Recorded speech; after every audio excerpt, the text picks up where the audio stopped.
What is it about Hogwarts Legacy that brings players back? No matter what platform you play it on, obviously at its core, this is a compelling RPG with a compelling story and lots of replay value. But what exactly is that replay value, and why is it maintaining this popularity even after the sort of wow factor of making my own Harry Potter character kind of wears off? And I think the secret sauce there is that for the target audience, it never really wears off. So who is the target audience? Well, the game's got a teen rating, and I think let's go for the obvious here. It's not just kids, it's not just adults. It is obviously sliding through that middle. The teen rating means that there's not going to be a lot of gore, excessive amounts of gore, but there's also going to be mature enough themes that's going to engage a mature reader. And I think you can think of anything like this.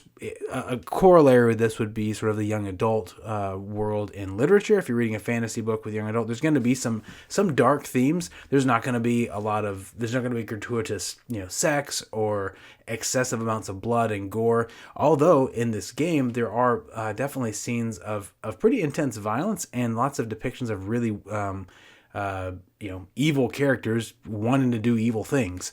And I think that's an interesting thing that Rowling's world captures so well, is this like tension between whimsy and sort of like ick, because bad creatures, bad people, bad everything are evil, but at the same time there is this whimsical world where you've got your butterbeer and you go to Hogsmeade and all these things. More on that in a minute. But I think it's kind of the most obvious thing that they did so well to give this game sort of the replay value and make it so accessible, and why we're even talking about it so many years on since the release, after we've not even had hardly really a minimal amount of DLC and not really that many sort of life updates, legacy updates in the game itself. So one of the things that they did that I think was most effective is the time and the place where they placed this game, and it's in the 19th century. And why that is so important is, one, Harry Potter, the world, when you read the book, it kind of feels like everyone's stuck in a time warp, and you've probably read this before or heard this before. There's a lot going on when you're reading this series that it's like they're kind of stuck in time. I mean, they're using quills, which was not necessarily a 19th century thing, but there's steam, and like steam is about as far as it seems that things go. And there's a reason aesthetically that steampunk is just a lot of fun, but there's something especially, spooky or witchy or something, and also ties into some of that whimsy that we get when we make that association with this sort of the world of Harry Potter. And it's like, well, they didn't need more technology than that because they had flipping magic. So what are they gonna? They don't need telephones, and they definitely don't need cell phones or even walkie-talkies, as it's referenced in the stories. So there's all of this sort of that sort of vibe is happening because we have that 19th century timeline. And that's really good. But the other reason that 19th century timeline, that just, you're not only the fact that you're exploring a very fun aesthetic time for those of us who live in the humdrum, the 2025 timeline, these late 20s. One of the things that makes that really fun is that you're also detached enough from the time of the stories where you're not going to be encountering a character and then horribly misrepresenting them or failing somehow as a dev to really like capture someone's pet favorite character in a way that it is going to like rub them the wrong way, and then you're going to get a bunch of angry reviews. Now, of course, there are probably still people on Reddit that are doing, horribly angry reviews about the way certain characters are treated, and I'll leave that for someone else to digest. But it also, because of the distance in time, leaves room for some pretty fun sort of Easter eggs and name drops. For example, a couple of professors, when you first start the game, you discover are linked to names that you know. One being Nigellus Black, and I'm not going to, get into all of the details, but he's a professor at Hogwarts, and he's obviously very connected to characters that are very important into the story for the actual series. Another professor is Professor Weasley. Now, Professor Weasley is a well-known name to all of those of us who've read the series, and it's a really fun sort of nod to how well established both of these families, the Blacks and the Weasleys, are in Rowling's universe that she's created. And the reason I think that's really fun is that it introduces this thing that any good author of any kind of fiction, world building, game, whatever, will add into the thing that they're making, and that is an iceberg. Now, obviously, you know what an iceberg is. It's small on the top, big on the bottom. The iceberg basically is just it's not my own metaphor. I didn't invent icebergs. God did. They're just Like, they're real things that you can see in the wild. But iceberg, and what I'm using it for to refer to in literature, is the fact that there's things, this understory, the world building that goes on when an author is creating a story. Now, just being able to reference some of these facts is often enough to create the illusion of a well-built world, and some authors will recommend to start to new authors that you do just enough world building that you can reference it, but not enough that you fall, sick with world building disease and you never actually write your story. More on that in another video. But this idea of world building and being able to access it for fans, it gives us something that we can keep coming back to after the story is long over. And think of people like J.R. Tolkien, who's famous probably for it being like the man most sick with world builder's disease, but we're all thankful for it because of the world that he created. The Silmarillion is obviously like literally like this giant thing you can just digest and enjoy if you're a massive nerdy fan, and not everyone even likes it who is a fan, although I don't know how you can. Anyway, I'm not throwing shade. I love the Silmarillion because it has all these tidbits and all the typology really that you're seeing of like the way that Tolkien wrote his work. And also, if you want to bypass some of that, like the history of Middle-earth and Silmarillion, you can look in the appendices of The Lord of the Rings, and there's facts, what happens after the story ended, what was happening beforehand, things that are referenced. You can get these notes, and it just really gives the world a sense of realism, and a kind of a believability, right? Now, Rowling has been accused by some of not having a completely, like, it's not as cohesive a world in some ways as, say, Tolkien's. But I don't know that that's necessarily fair. I think she was definitely doing some, inventing as she was writing. She had a lot of the world she was sort of crafting in real time, probably. But there's a lot of things that I think any author who's generating, a series of 7 books and actually trying to make a living doing it as an author, that's going to be a little bit of a different process than Tolkien's creative process, which was his literal lifetime of perfecting and re-perfecting and re-perfecting. If you want to see Tolkien's understanding of himself, read his little short story Leaf by Nigel, and you will understand exactly what he was doing. I'll talk about that in another video. But anyway, the reason I bring that up is that this understory, this layer, all of the things that we have, this is the stuff that we get to explore in Hogwarts Legacy. It's the things that we've wanted to do. Now, of course, there's something really fun about going through the actual scenes of the book in a game form. I mean, you have all of the history of all of the games that were created, sort of the film adaptation games that came out at the same time the films are coming out. And obviously there's pros and cons to those games. There's things you could like or not like about them. But one of the things that they did give is this taste of something that all of us wanted to have, because we poor little muggles who can't get into Hogwarts, we don't get to go into the Great Hall, we don't get to walk the grounds of Hogwarts and these sorts of things, and they give you a taste of some of that. These were not open world games because that was not really even a thing at the time. I mean, there were attempts at it, but it was like the technology wasn't quite there, and having the ability now to have sort of a legitimately relatively open world to explore, and it's well constructed as far as it goes. I think there's a lot of really fun things you can do to really kind of explore. There are things that I think I would love to see in the Hogwarts Legacy 2, the sequel that is planned to come. I have no idea. I have not heard much aside from the fact that the sequel's coming. I have no idea where that's going to be set, and et cetera, et cetera, et cetera. But I do. There's a couple of gameplay related things, and I'll mention those in a bit. But I think the most important thing is that the thing that I didn't know that I wanted as a fan who had having read the books multiple times, I didn't know I really wanted to explore the series, the world, as much as I did. And when I had the chance to play Hogwarts Legacy, and I was, walking through the staircases that are shifting, and you see Peeves in a place, and you find random little spots that are referenced in the books in this castle that predates all of the characters in our story.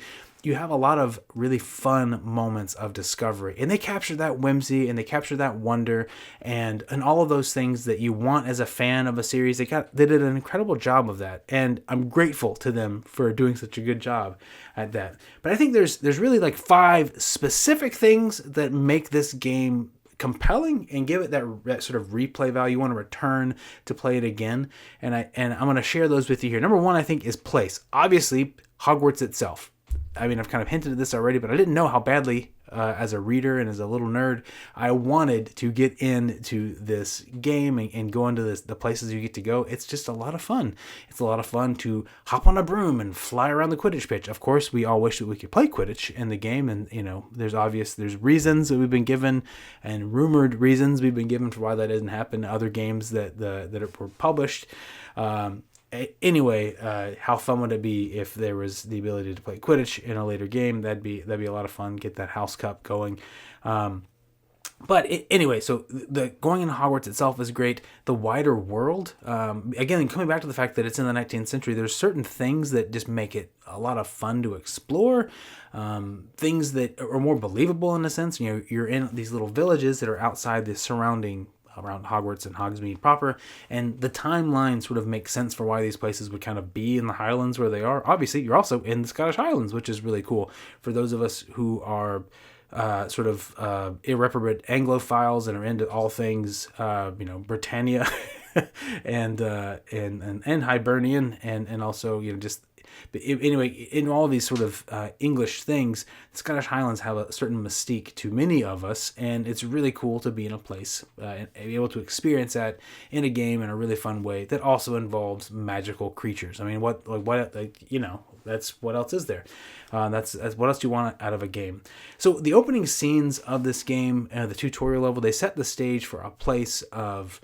There's going to be mystery. They're sort of giving some of that gameplay hints and some of the story hints that you're looking for. They set the stage of that place in a way that is really, really appealing and engaging.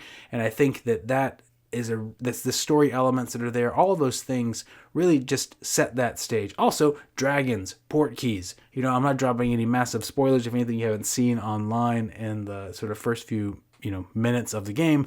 There's a dragon and there's something called a port key, and I'm not telling you where either one of those things have to do with.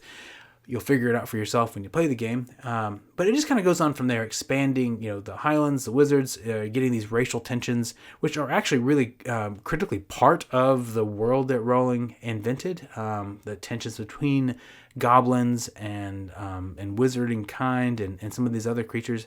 I think that's a really fun and compelling piece that could be explored in terms of class and just as a writer. There's a lot that could be done here, and they have these really just interesting bits of lore that are there. And so that's something I'll get into in a minute, but tied into that is sort of the gameplay. Now, the gameplay itself, I think, is tight and is rewarding. The fights, they're fun. They can be really hard, actually, too, which is another thing. I'm glad they had difficulty levels that they added in, just in terms of, like, if you have younger players playing with you, and you're just, it can be a little bit of a timing nightmare when you're first starting out, and maybe that's just me because I'm terrible at games or something, but every now and then you wind up really, like, having a struggle bus trying to, like, parry things, and anyway, they're having the difficulty levels. If you're just someone who's a story gamer and you want to get through the story but also like enjoy some of it, having those difficulty settings, it really helps a lot.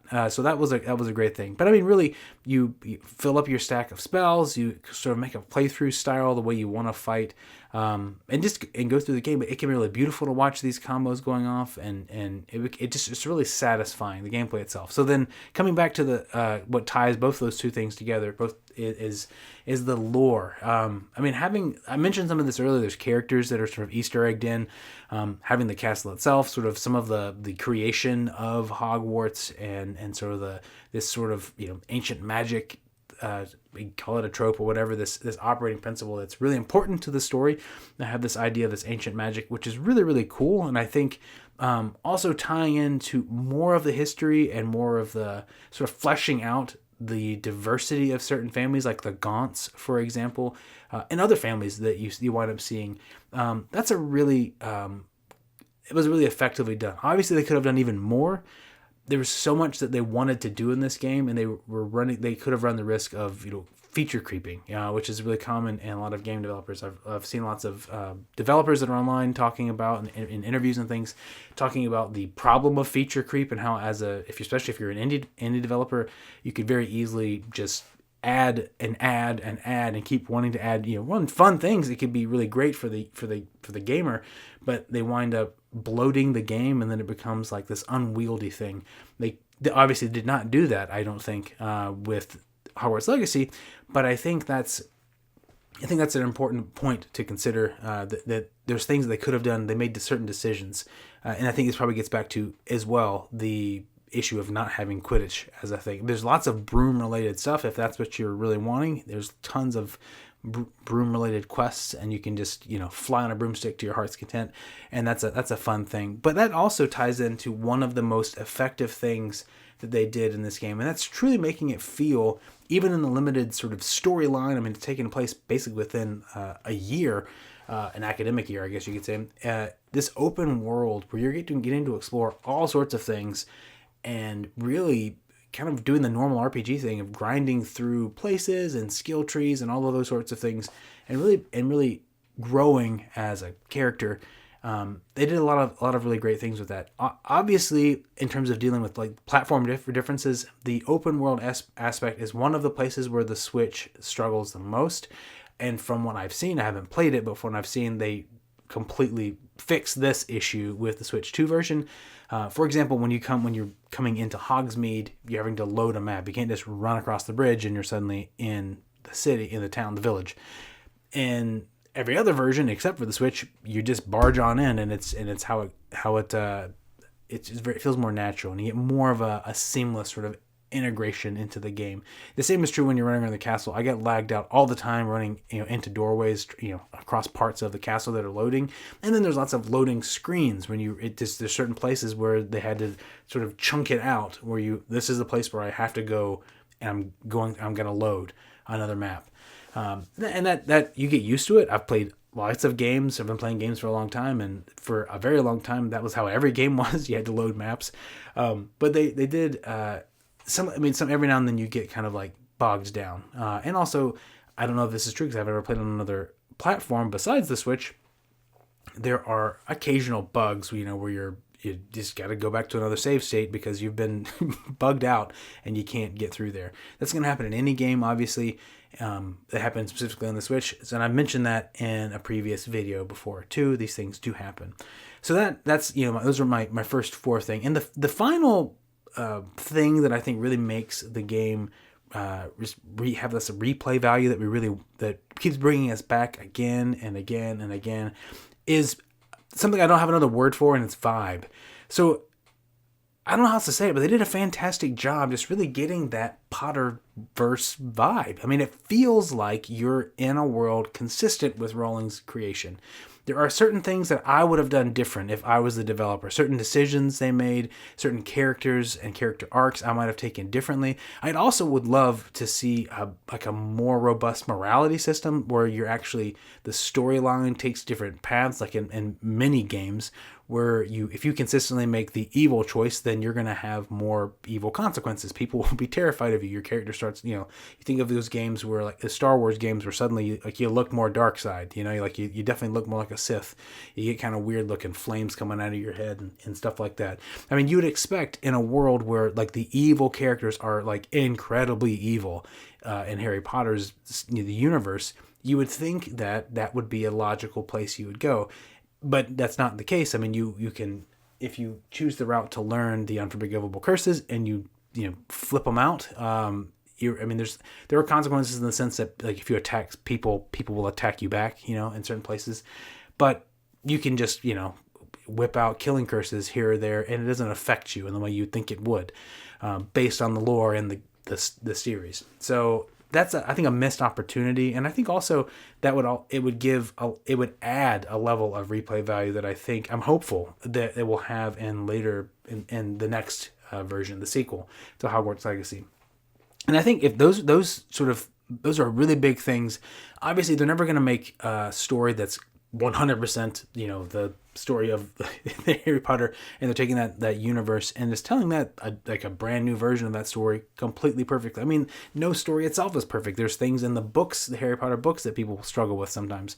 So there's not going to be a perfect version of anything.